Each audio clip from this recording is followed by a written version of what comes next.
नमस्कार फ्रेंड्स, आप लोगों ने अब तक मेरे इस चैनल को सब्सक्राइब नहीं किया है तो सबसे पहले उसको सब्सक्राइब कर लें और ये वीडियो आपको पसंद आता है तो लाइक करना ना भूलें तथा ये वीडियो शेयर भी करें।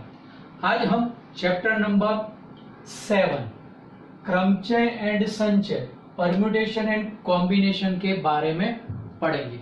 इस चैप्टर में दो पार्ट हैं, एक है क्रमचय और दूसरा है संचय, जिसमें सबसे पहले अपने क्रमचय पढ़ेंगे। तो क्रमचय पढ़ना है तो उससे पहले आपको एक गणना का मूलभूत सिद्धांत यानी गणना का सिद्धांत पढ़ना पड़ेगा। करो। अब गणना का सिद्धांत क्या है वो समझने के लिए पहले अपने दो उदाहरण लेते हैं। जैसे कि आपके पास 2 पैंट और 3 शर्ट है, करो 2 पैंट और 3 शर्ट है, तो उसकी सहायता से आप कितने प्रकार के जोड़े बनाओ जिससे आप रोज अलग अलग पैर पहन सको। तो कैसे होता है वो देखो। तो आपके पास क्या है, 2 पैंट है और 3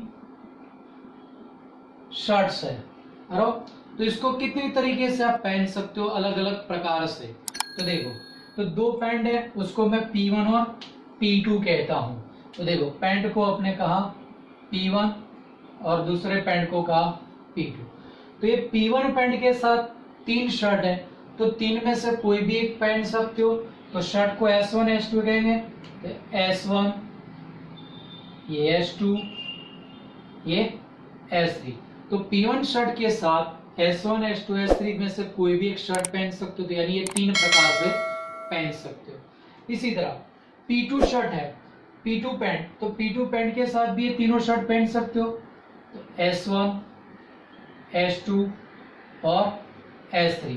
तो यानी इस तरह पैंट और शर्ट के जोड़े के कुल प्रकार कितने हुए, ये 1 2 3 4 5 6 यानी टोटल 6 प्रकार से आप पहन सकते हो।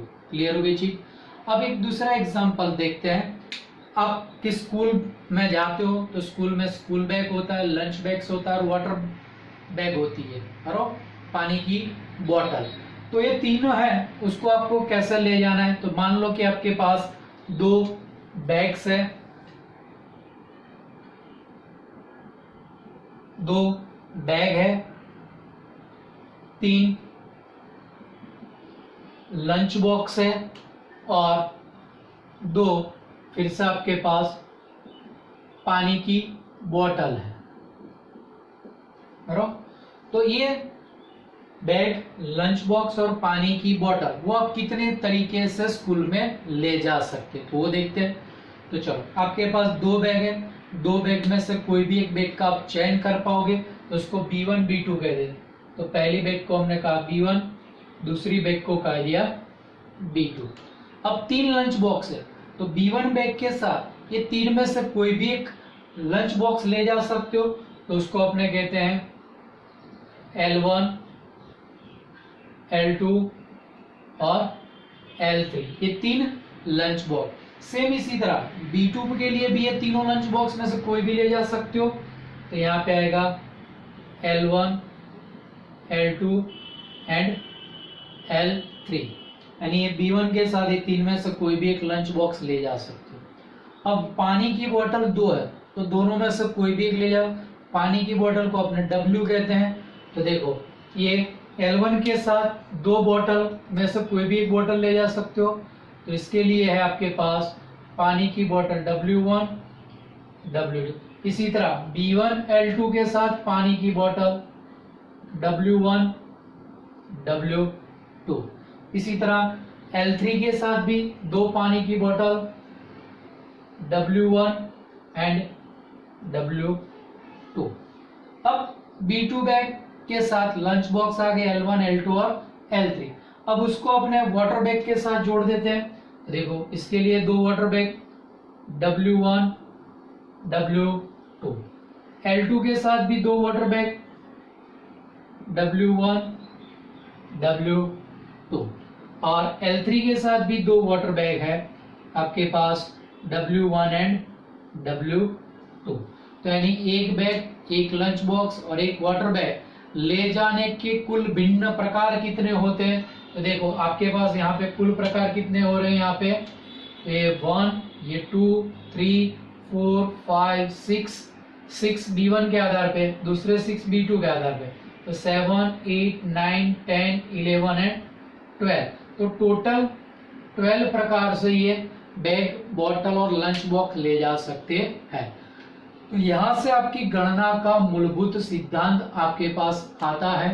तो देखो क्या है, कोई भी एक क्रिया n प्रकार से हो, जैसे यहाँ पे मैंने कहा 2 पैंड है तो P1 P2 ये 2 प्रकार से हुई, तो कोई भी एक क्रिया m प्रकार से हो और दूसरी उससे भिन्न क्रिया m प्रकार से हो, यानी ये शर्ट है वो 3 प्रकार है, तो दूसरी क्रिया m प्रकार से हो, तो दोनों क्रियाओं को करने के कुल विभिन्न प्रकार m क्रॉस n होता है। कितना? m cross n। तो यहाँ पे देखो ये 2 पैंट थे, 3 शर्ट है, 2 गुणा 3 6, देखो ये 6 प्रकार हो गए। सेम इसी तरह ये 3 क्रिया है, तो कोई भी एक क्रिया m प्रकार से, दूसरी भिन्न क्रिया n प्रकार से और तीसरी n क्रिया p प्रकार से हो, तो तीनों क्रिया होने के कुल प्रकार तो आपके पास आएगा m क्रॉस n, यानी 2 गुणा 3 गुणा 2, तो 2 तिया 6, 6 दूनी 12, तो ये टोटल 12 प्रकार से हो सकती है। तो ये परिभाषा आपको क्लियर हो गई। ये परिभाषा आपके टेक्स्ट बुक में पेज नंबर 150 पेज पे, सॉरी 148 पेज पे दी होगी, और ये डेफिनेशन आपको 148 पेज पे दी होगी। क्लियर हो गई चीज। अब कुछ बेसिक नॉलेज जो आप प्राइमरी कक्षा में 8वीं 9वीं में भी पढ़ चुके, वो बेसिक अपने हम हैं जो आप प्राइमरी कक्षा में पढ़े हैं। तो पहला है सम संख्या, या तो 2 से भाज्य। तो उसका नियम क्या है, कोई भी संख्या सम संख्या हो कैसे पता चले, या तो भाज्य हो 2 से भाज्य हो कैसे पता चले। तो सीधा सा सिंपल, कोई भी संख्या की इकाई का अंक और सम संख्या हो तो वो क्या संख्या है, सम संख्या, तो 2 से भाज्य, यानी यहाँ पे आएगा इकाई का अंक सम, यानी कौन कौन से 0, 2, 4, 6 और 8 होने चाहिए, तो वो सम संख्या है या तो 2 से भाज्य। अब देखते हैं विषम संख्या।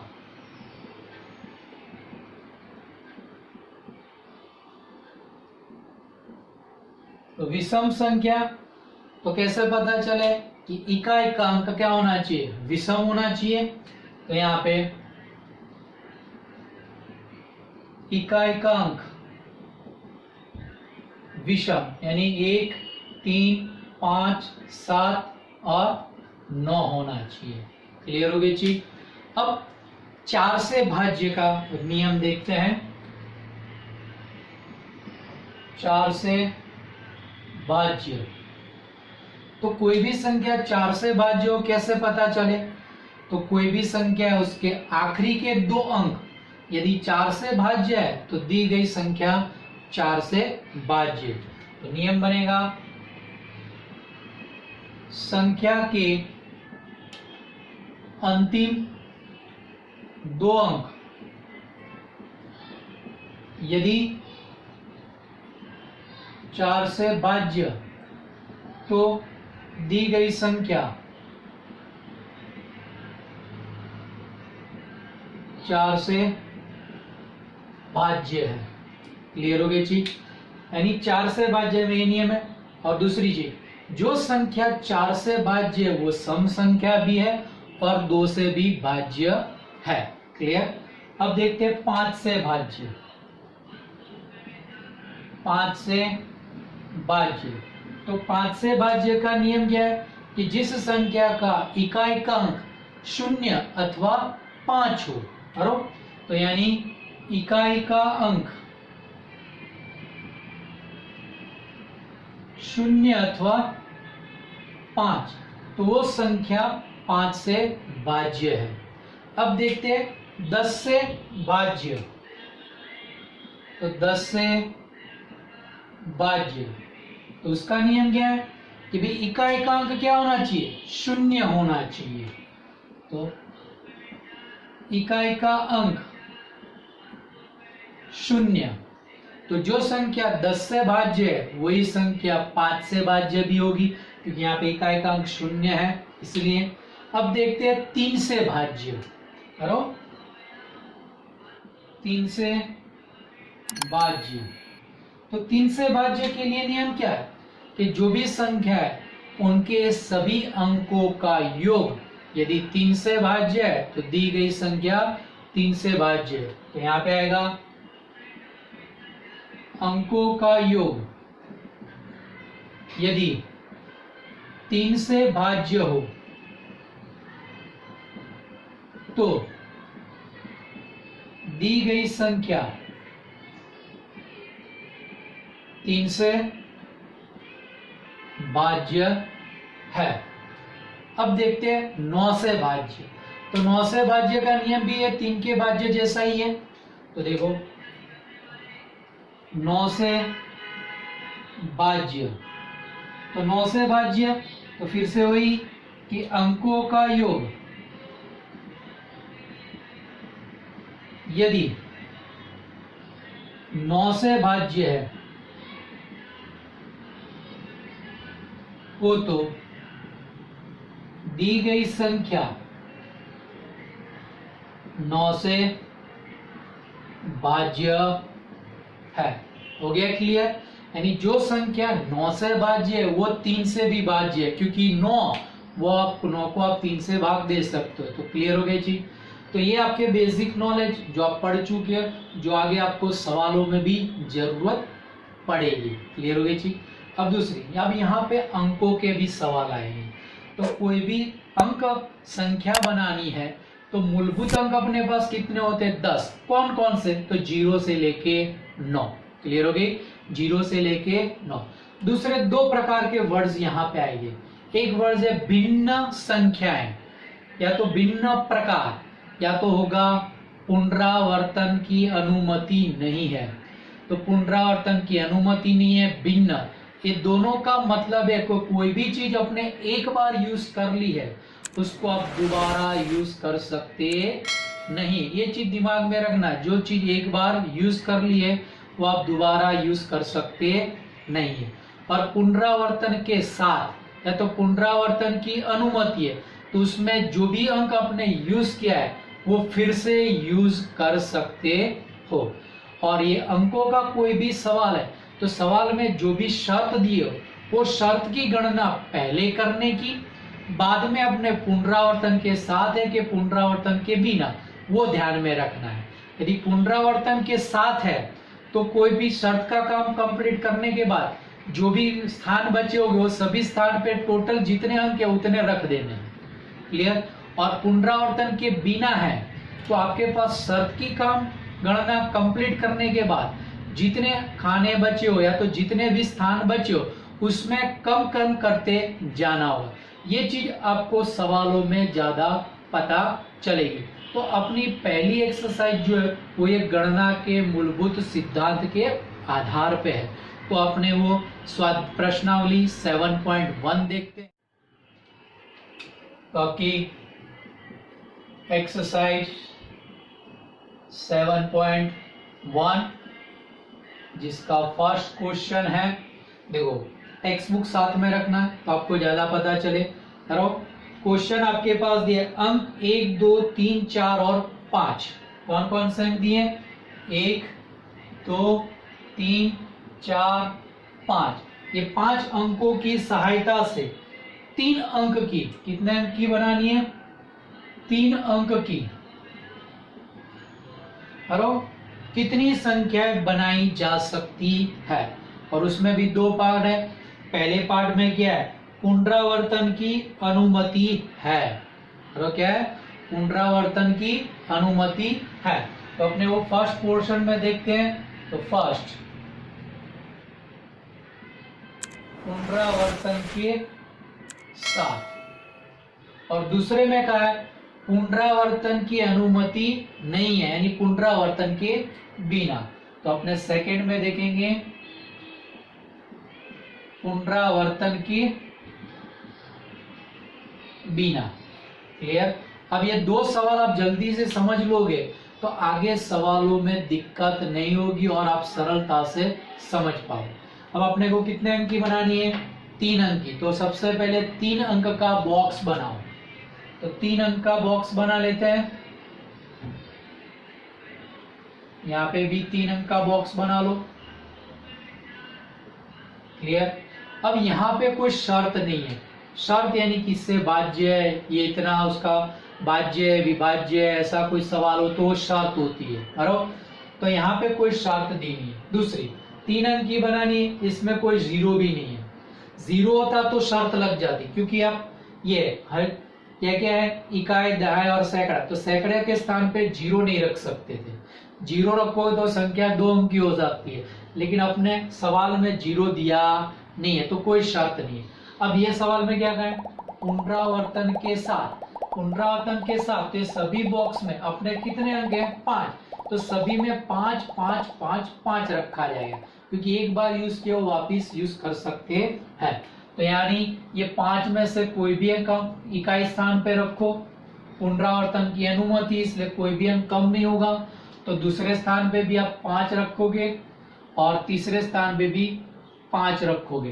तो आपके पास कुल संख्या यानी तीनों का गुणा 5 गुणा 5 गुणा 5 गुणा करो, आपका आंसर आए। यानी आंसर ऐसे लिखने का, 1 2 3 4 5 अंकों की सहायता से 3 अंक की पुनरावर्तन के साथ बनती कुल संख्या बराबर 5 गुणा 5 गुणा 5। क्लियर हो गई चीज। अब पुनरावर्तन के बिना, तो यहाँ पे भी कोई शर्त अप्लाई नहीं हो रही, क्योंकि जीरो नहीं है इसलिए शर्त नहीं। अब पुनरावर्तन के बिना हमें क्या करना है, तो कोई भी पहले बॉक्स में एक संख्या रखो। तो अपने 5 अंक है, तो यहाँ पे 5 में से कोई भी एक अंक रख सकते हैं। तो यानी ये इकाई के स्थान पे 5 में से कोई भी एक अंक रख दिया।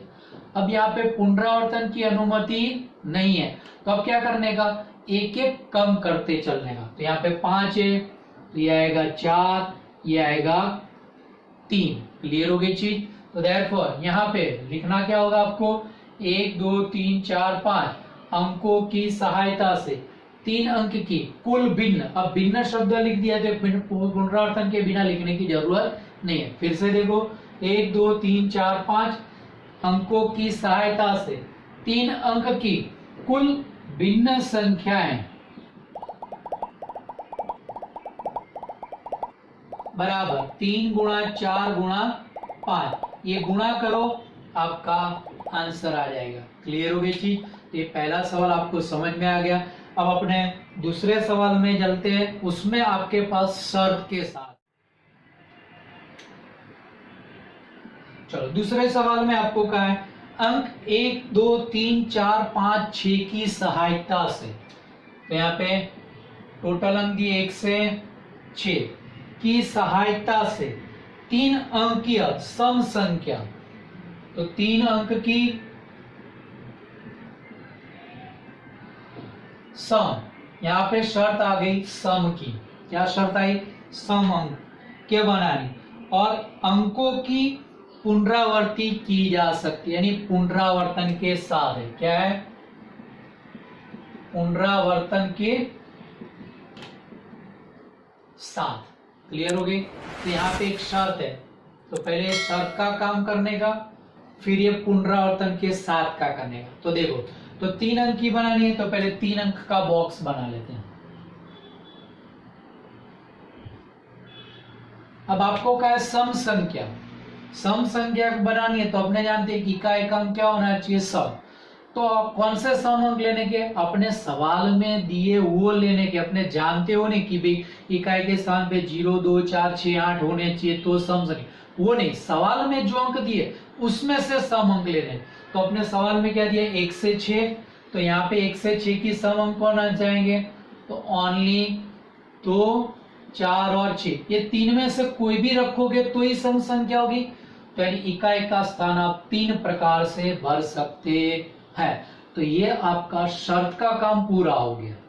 अब क्या है, सवाल में पुनरावर्तन के साथ तो कोई भी अंक अपने कम होंगे नहीं। तो अपने पास टोटल अंक क्या थे, कितने थे, 1 से 6 यानी 6 अंक है। तो बाकी बचे जितने भी खाने उसमें 6 रख देना है। तो यहाँ पे आएगा 6 और यहाँ पे आएगा 6। तो आपका आंसर क्या होगा, 1 से 6 अंकों की सहायता से 3 अंक की सम संख्या है पुनरावर्तन के साथ, करो तो कुल संख्या बराबर 6 गुणा 6 गुणा 3, गुणा करो आपका आंसर। फिर से पुनरावर्तन के साथ 1 से 6 अंकों की सहायता से 3 अंक की सम संख्याएं कितनी होगी, 6 गुणा 6 गुणा 3 होगी। क्लियर। अब अपने नेक्स्ट क्वेश्चन देखते हैं, क्वेश्चन नंबर 3। क्वेश्चन नंबर 3 में आपको कहा है कि भाई अंग्रेजी वर्णमाला के प्रथम 10 अक्षर, क्या कहा है, अंग्रेजी वर्णमाला के प्रथम 10 अक्षर की सहायता से 4 अक्षर वाले कितने कोड बनाने हैं। तो यानी कितने बनाने हैं, एक तो 4 अक्षर का कोड बनाना है। अब आगे उसमें क्या है, यदि किसी अक्षर की पुनरावृत्ति नहीं हो सकती, यानी यह है पुनरावर्तन के बिना, पुनरावर्तन के बिना। अब पुनरावर्तन के बिना है तो कम करने का, वो याद रखना है। तो अब अपने क्या है, कितने अक्षर का कोड बनाना है, 4 अक्षर का। तो पहले 4 का बॉक्स बना लो,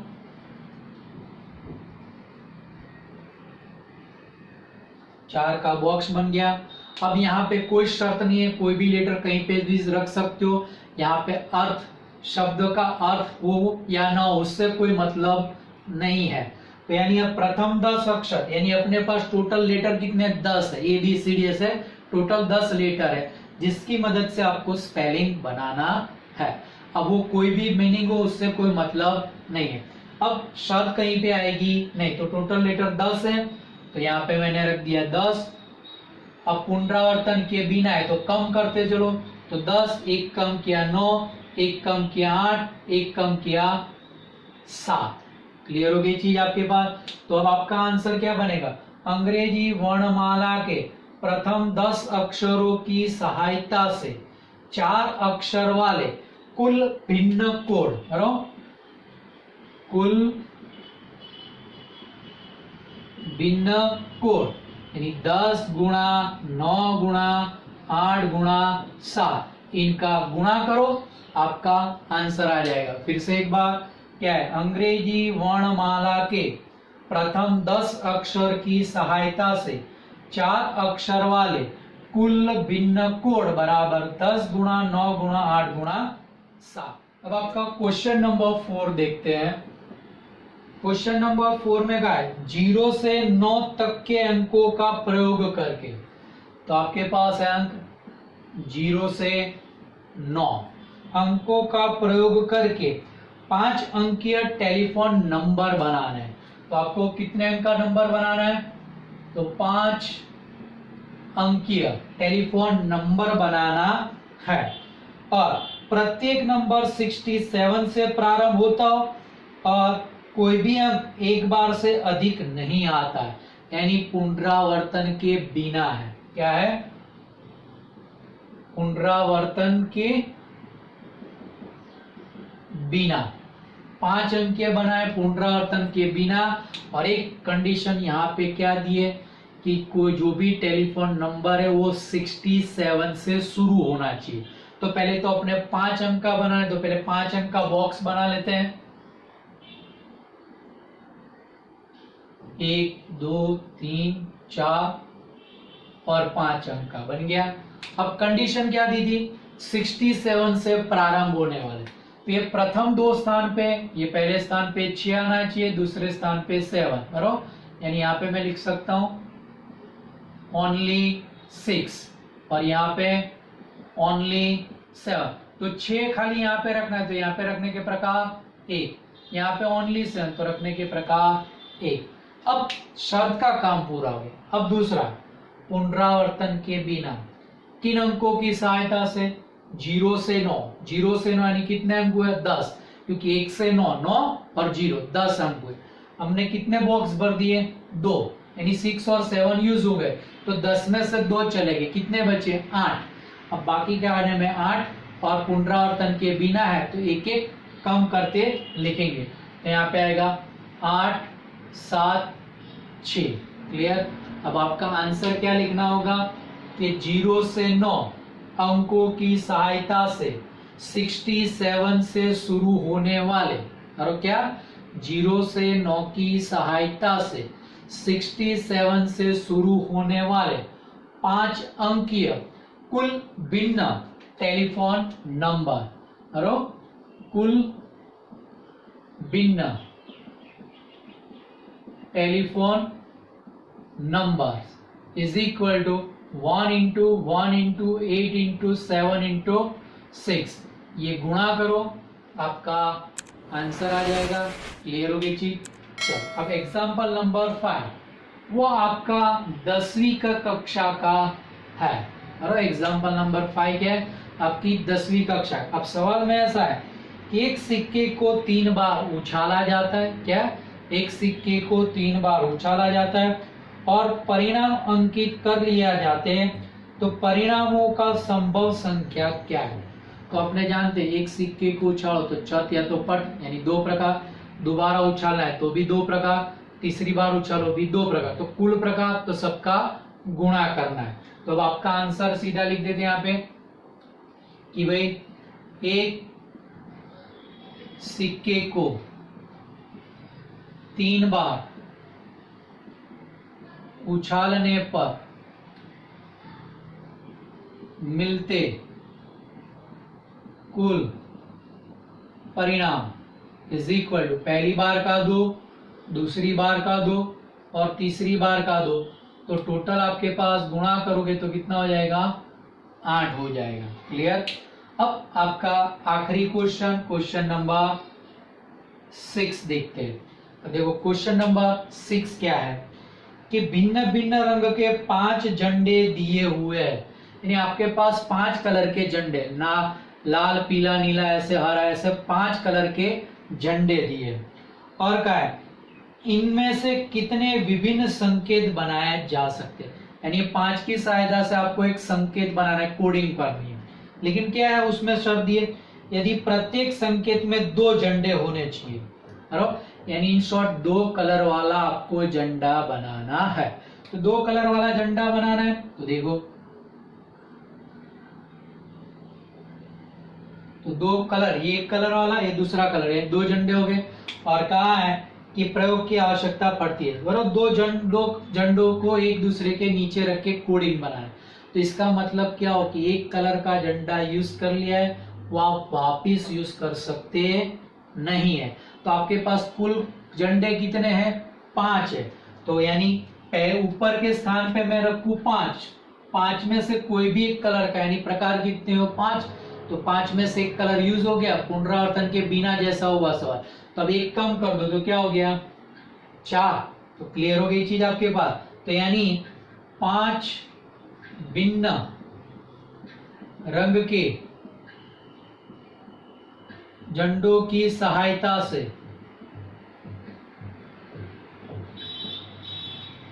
2 झंडे वाले कुल कोड, तो 5 गुणा 4 यानी कितना हो गया 20 हो गया। क्लियर हो गई चीज।